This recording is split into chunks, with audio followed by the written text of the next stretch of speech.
এই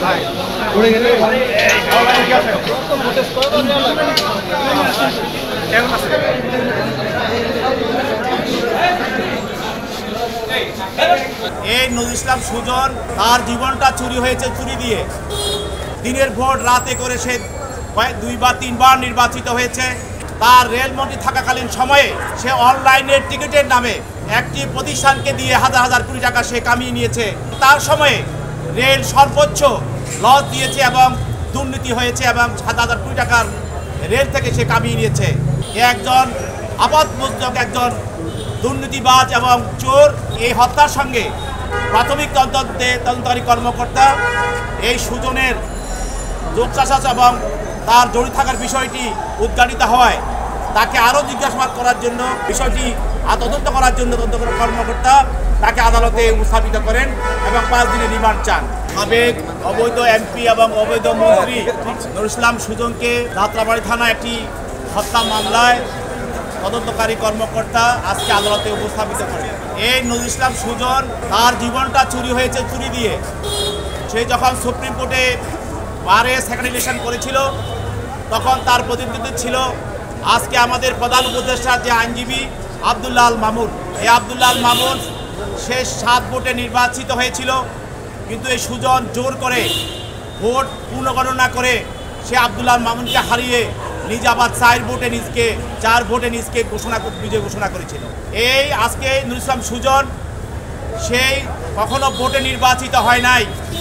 এলাকায় ভোট কারচুপি, ব্যালট পেপার চিন্তায় দিনের ভোট রাতে করে সে 2 বা 3 বার নির্বাচিত হয়েছে।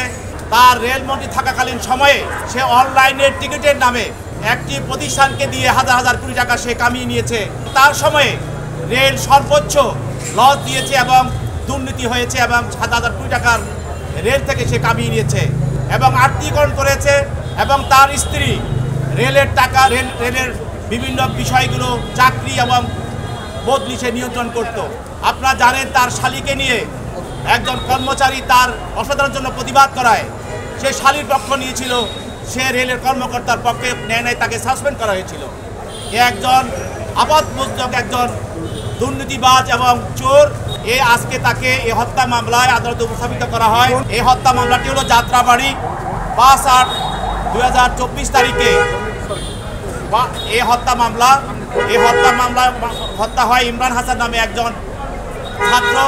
এই ছাত্রকে পুলিশ গুলি করে হত্যা করে এবং এই হত্যার সঙ্গে প্রাথমিক তদন্তকারী কর্মকর্তা এই সুজনের যোগসাজশ এবং তার জড়িত থাকার বিষয়টি উদ্ঘাটিত হওয়ায় তাকে আরও জিজ্ঞাসাবাদ করার জন্য এবং এই হত্যার সঙ্গে কারা কারা জড়িত এবং কীভাবে তাকে হত্যা করা হয়েছে এবং হত্যাকৃত অস্ত্র উদ্ধার সহ আরও সহযোগীদেরকে তাদের নাম ঠিকানা এবং তাদের যোগসাজশ এবং তার সম্পৃক্ততা যাচাই করার জন্য এবং বিষয়টি তদন্ত করার জন্য তদন্ত কর্মকর্তা তাকে আদালতে উপস্থাপিত করেন এবং 5 দিনের রিমান্ড চান। বিজ্ঞ আদালত তদন্তকারী কর্মকর্তার বক্তব্য এবং এজাহারের বিষয়টি পর্যালোচনা করে আসামি পক্ষের আইনজীবীর বক্তব্য শুনে উভয় পক্ষের বক্তব্য শোনার পর এই আসামির হত্যা মামলা বিদায় এবং তার বিরুদ্ধে গুরুতর অভিযোগ থাকার কারণে এই আসামির বিরুদ্ধে 3 দিনের রিমান্ড মঞ্জুর করে।